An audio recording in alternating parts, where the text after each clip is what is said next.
So thank you for joining us for this week's Friday Focus talk. If you haven't been to one before, the Friday Focuses are run by the Hunterian.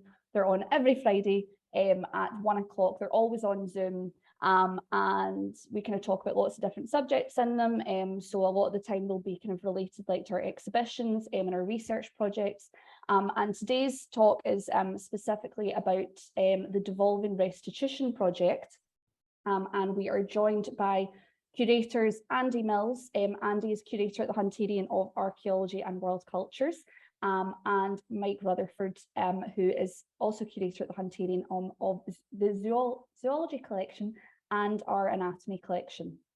So they're both involved in the Devolving Restitution project, and they're going to be telling us a bit more about that today. So today it's not really going to be like our kind of normal format. It's normally a presentation, whereas this is going to be a bit more conversational. I'm just going to be asking Andy and Mike some questions. I should just kind of let people know that we are going to be talking about human remains today and returning ancestors to their communities, which is obviously quite a sensitive subject. So I just kind of wanted everyone to be aware of that before we begin. So I'll be asking questions throughout for Andy and Mike, but you are also welcome to pop your own questions in the chat. And you're also welcome at the end. If you'd like to take yourself off mute, you can put your hand up and we can have a wee bit of a Q&A session if people are interested. So just to kind of start us off, can one of you or both of you, can you tell us a bit more, well, actually, can you give us the basics really of what the Devolving Restitution project is and how you kind of became involved in it? Yeah, for sure. Should I start on that, Mike? Yep, on you go. Yes. So the Devolving Restitution project was a project that was initiated by Professor Dan Hicks at the University of Oxford through the Pitt Rivers Museum. And the intention of it was really to build on the impetus that had been generated by his book, The British Museums, which some of you may have read. And that was specifically focused on, I suppose, drawing out traumatic histories of British, in particular, colonial activities in Africa, specifically West Africa, and how museums have been involved in that.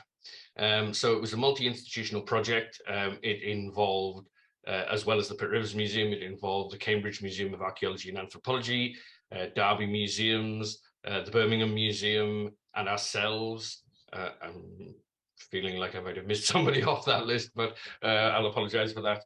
Anyway, six museums around the country. Yeah. So essentially, we were given by the Pitt Rivers Museum the remit of specifically addressing the problem of human remains in Africa and the involvement of museums in the collection of human remains in Africa. Mike, do you want to take over from there? Yeah, so we were really asked to examine our collections and look at, sort of start making inroads into what we have, and then run a workshop. There was going to be one workshop from each of the different institutions involved, every few months. I think originally when the project first developed, these were going to be in person, but obviously this was kind of tail end of COVID, so all the workshops moved to online, which actually worked out very well for us because it meant we could invite in people from all over the world. We had people joining us from various African countries, and so it's actually quite a good way of doing it. And what we did was delve into the anatomy collections, and Andy is looking into the world cultures collections, archaeology, for any human remains that had come from Africa. And as we looked further, we sort of found that Southern Africa, South Africa in particular, seemed to be the origin of a lot of our remains. So I'll let Andy sort of chat about his part, but yeah, it was a very interesting project because I just started at the museum at the beginning of last year, and was presented with this project to begin with, and so it was quite a into the deep end, for experience for myself, but it's been very educational. Can I ask? So you said it was just 6 museums that were involved in it. Was the Hunterian kind of invited specifically because we do have a large collection of human remains, or so we were kind of deliberately picked kind of for the project?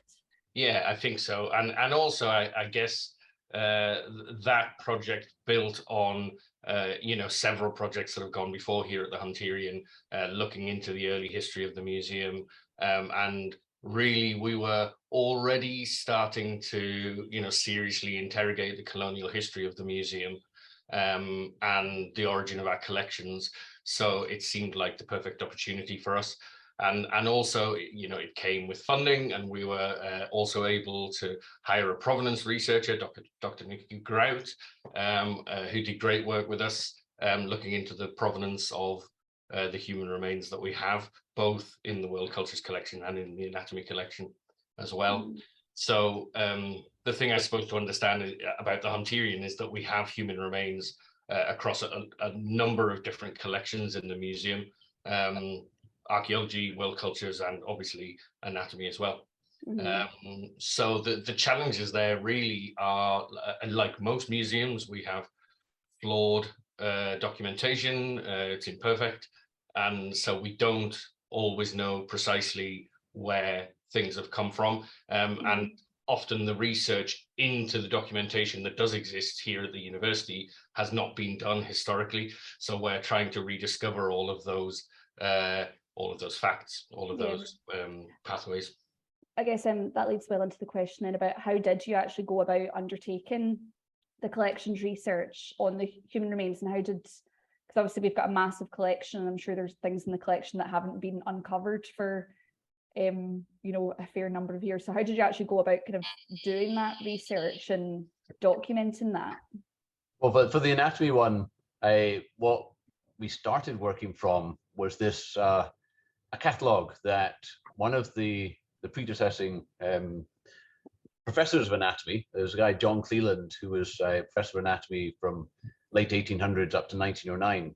And in 1909, when he retired, he wrote this, what he called the Cleland Catalogue of Crania, which was a listing of all of the skulls human skulls in the anatomy collections at that time.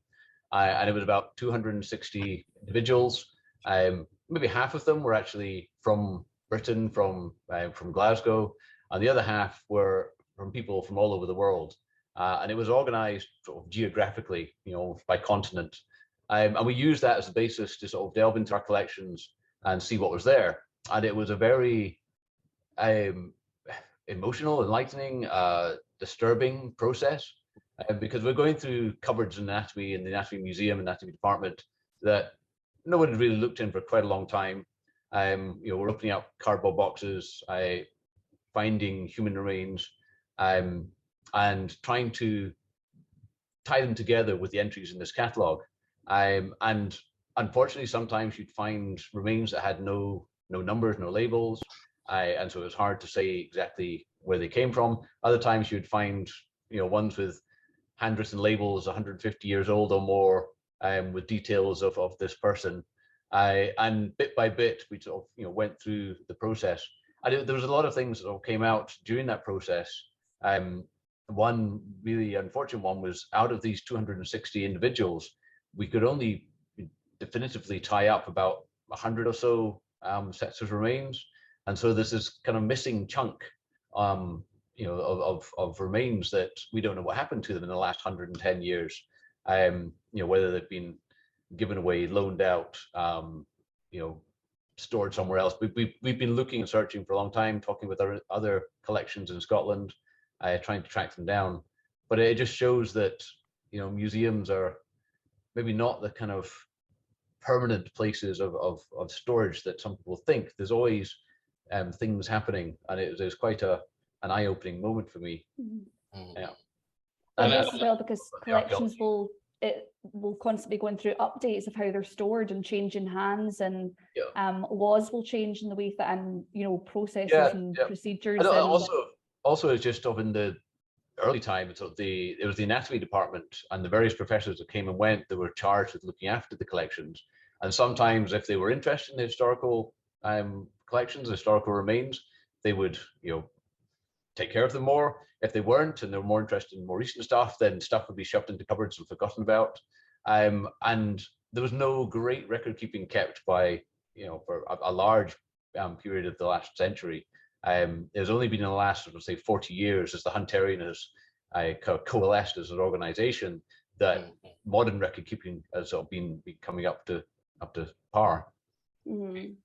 Yeah, and the thing to really, I guess, realize about that Cleland catalogue in 1909 is that it comes at the end of a period in anthropology of social evolutionism, which many of the ideas of scientific racism were founded on and informed. And what we have here at the University of Glasgow was 3 successive professors of anatomy, Alan Thompson, John Cleland, and then T.H. Bryce, who was also an archaeologist, who pursued the accumulation of a racially classified set of skulls and displayed that in the museum.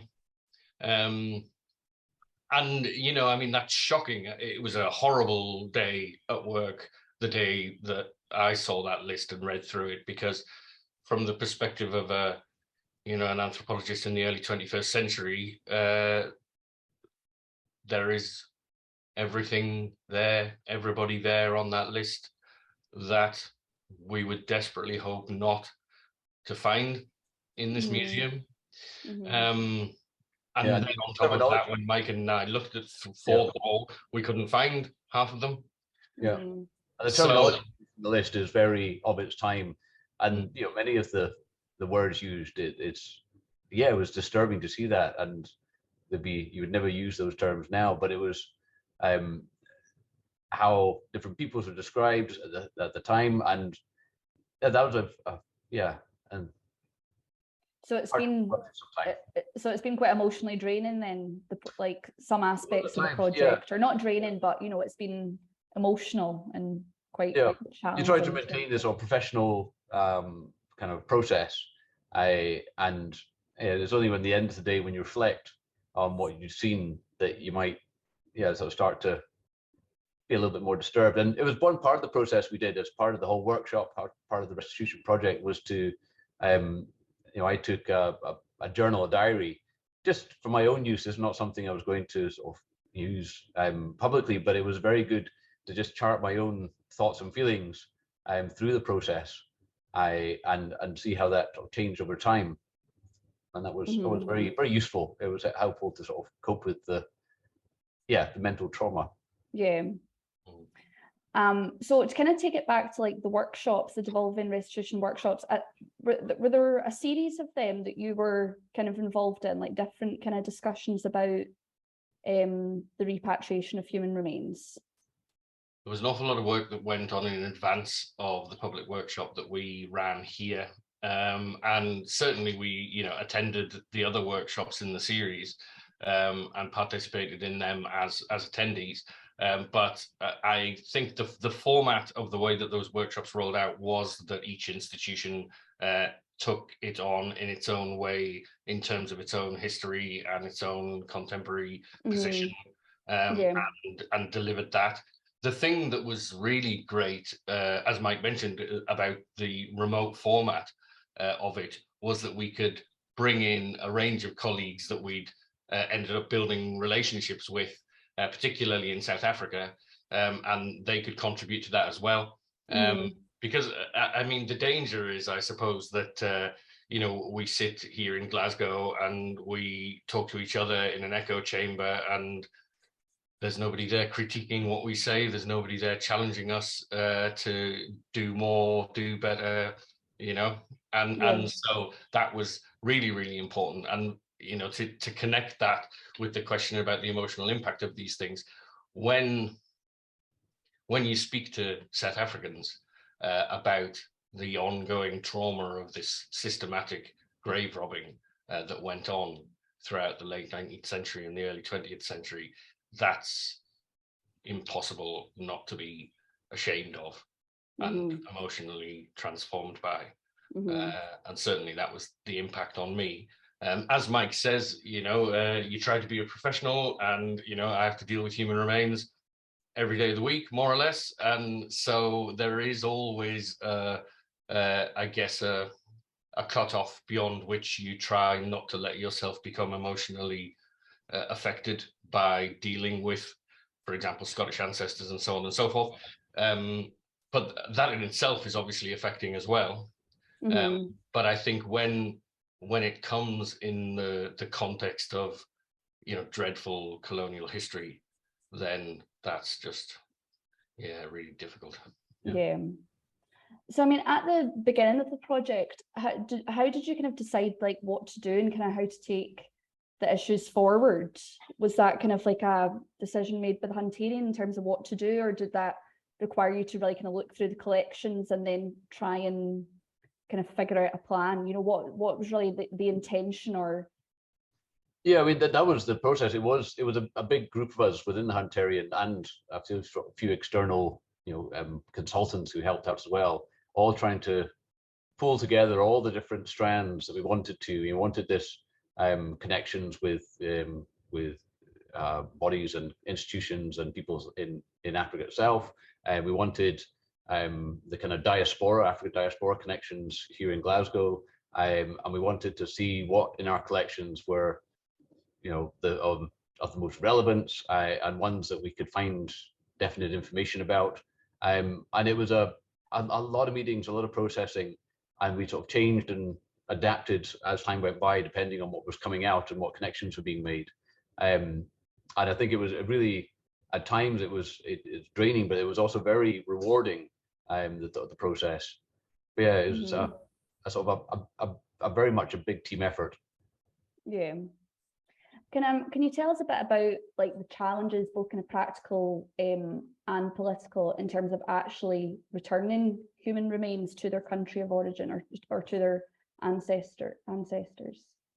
Yeah, well, they're incredible, the challenges. I mean, just to talk about the political challenges, if you say you imagine a situation in which you had a South African citizen who was on holiday here and passed away, there would be a passport for that person, there would be a death certificate for that person, and the South African High Commission could use that documentation to speedily and effectively return that person home.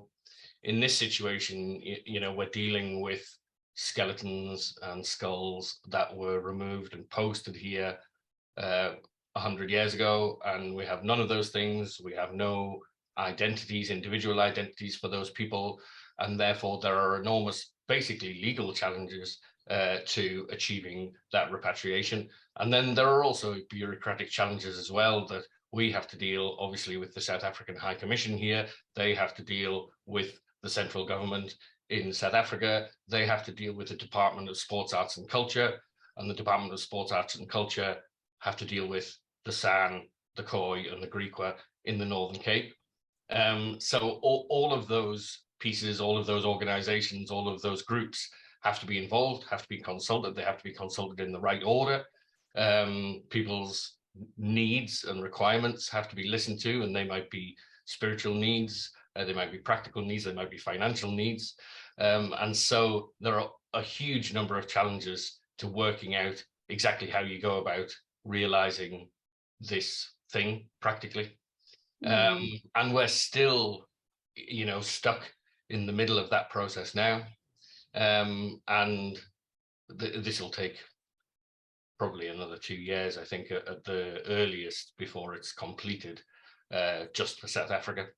And the same applies to almost every country in the world. You know, the National Museum of New Zealand, Te Papa Tongarewa, they have an extremely good and incredibly professional and polished team who deals specifically with the repatriation of ancestors. And they have probably, of any country in the world, New Zealand probably has the best process for achieving those repatriations. And they've done many of them in the past, including one that they did with us in 2009. The Australian High Commission also have quite a lot of experience of doing that kind of thing. But once you move outside of those two Pacific nations, there's very, very little infrastructure in place for the delivery of these kinds of things. So every solution has to be built bespoke. And that involves a huge amount of organizing meetings. It involves getting financial commitment from the university to fund this restitution, and many other challenges as well. So, all of those things are unfolding in real time as we speak. And the same will be true for all of the other repatriations that we're intending to do as well. Yeah. But it was timing wise, when we first sort of made contact with various South African institutions, including the National Museum and the Zico, coincidentally, they'd actually been working on draft policies for repatriation and for return of human remains. And so it was all actually very useful. We could help them, they could help us. And it's I think a good coincidental timing, so that this devolving restitution project really had real world impacts quite quickly in many ways. We sort of got the ball rolling, as it were. Andy actually went out to South Africa a few months ago, meeting with peoples, and really we had no idea what to expect during the time we were working on the project as to how long these things would take. But it's been quite positive, the momentum that's gathering. Yeah, very much so. And what happened, I suppose, after we ran the public event in December, was that, as Mike said, there was momentum there, and that one of the most important things that I had discovered anyway for the World Cultures Collection was that the principal donor of South African human remains in the World Cultures Collection had also donated a large collection of human remains to Zico museums in Cape Town. The flagship museum there is the South African Museum. And so there was a shared history there that we wanted to try and uncover with Dr. Wendy Black, who's the chief curator there, and Annalisa Kurtzer, who's the curator for social history at Zico.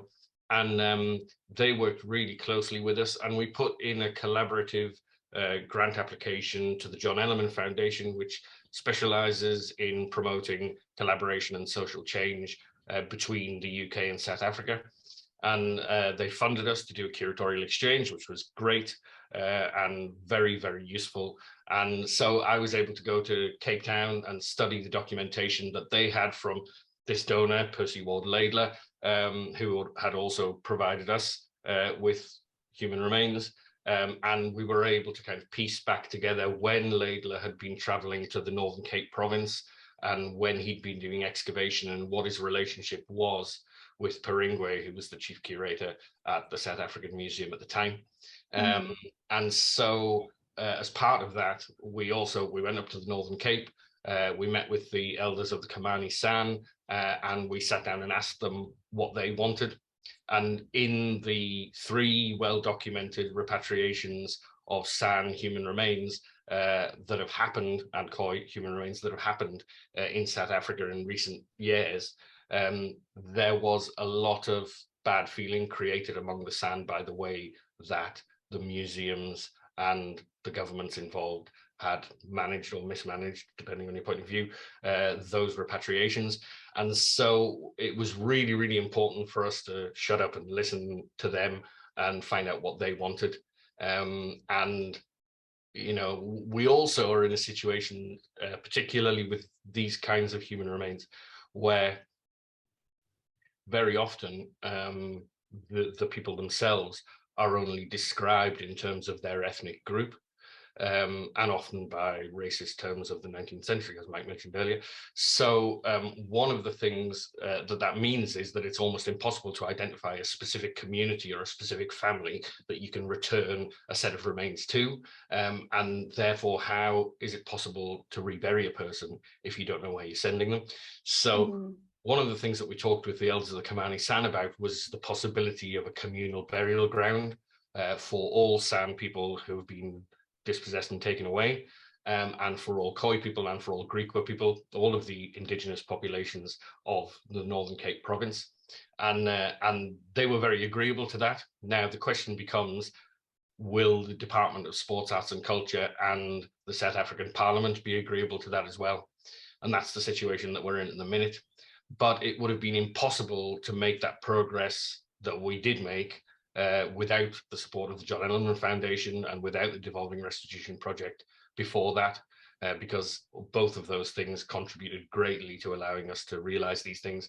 And equally, we could have done none of the work that we did and have done so far without the collaboration of Iziko museums in Cape Town. And they, particularly in South Africa, I mean, if you think about the history of South Africa, it's just about as problematic as a national history can get. And the process of reconstruction and the process of reconciliation is still going on there and will go on for generations, inevitably, you know, as it is here, obviously. So Iziko are doing really, really powerful work to try and bring that reconciliation and reconstruction about. And the reburial of ancestral human remains is number one on the list of things that need to be fixed. It's the most urgent thing. It's the greatest insult, you know, and it needs to be fixed as soon as possible. And that's exactly what the Kamani San told us. They gave me very specific instructions for Steph, for our director, that they want all human remains returned, and they want them returned as soon as possible. And they wanted us to tell everybody else that as well.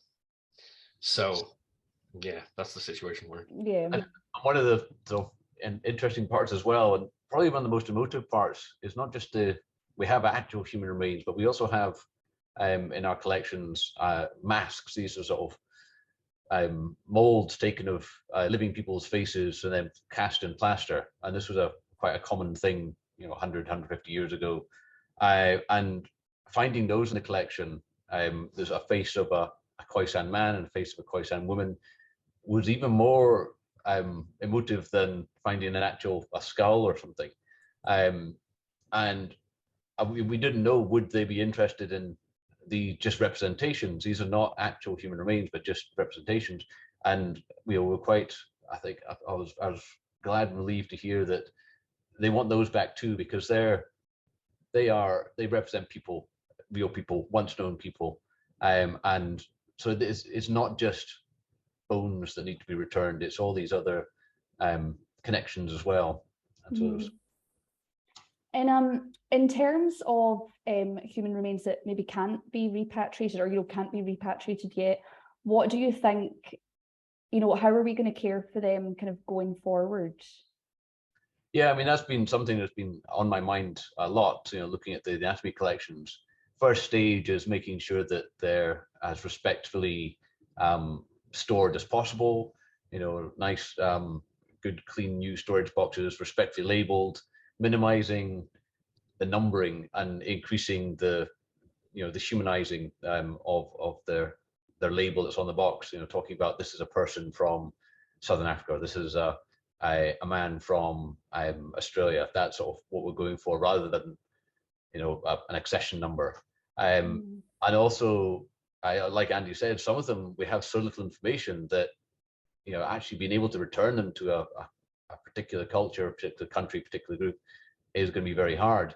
So what I would like to see here in University of Glasgow would be some sort of memorialization, something not connected to the anatomy department, but something accessible to anyone on campus, that acknowledges the remains, these people, all these once known people that we have in the university collections, and some place where people can go to reflect on that, where descendants, no matter how remote descendants might be, can come and know that we acknowledge the sort of the traumas and crimes of the past that were committed against cultures throughout the world, and somewhere where we can hopefully people can find peace and see that their ancestors have been acknowledged.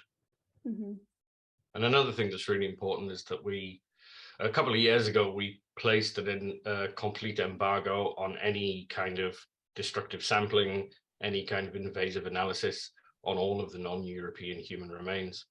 And that's particularly important at the moment. I'm sure you've read recently in the news about the prominence of ancient DNA analysis, and people are, even as we speak, conducting research on exactly this kind of non-European human remains collections. all around the world to try and reconstruct human history. And obviously, anybody can see that there are benefits in terms of scientific knowledge for those things, but those pale into insignificance in comparison to the emotional, spiritual, social needs of the descendants of those people. And so we have entirely embargoed all destructive analysis. Now, the problem with that is that it then means that we can't perform those kinds of analysis in order to try and improve our identifications of those people. And it would be possible to do that. It would be possible to conduct destructive analysis on those human remains and probably derive at least an improved understanding of where those people came from originally. Whether that was through ancient DNA or isotope analysis or proteomics or whatever it might be. But we do not do that here. We decided a couple of years ago that we aren't going to do that. So we have to find workarounds for that in one way or another. And ultimately, if that means that people have to stay here rather than going home to their country of origin, then so be it. But that to me is a last resort. Yeah. You know, I'm going to try everything I can possibly do to send all of the people. We want to be able to ask permission, but we don't know who to ask permission of. And so we're sort of stuck in a catch-22. Yeah, very complicated.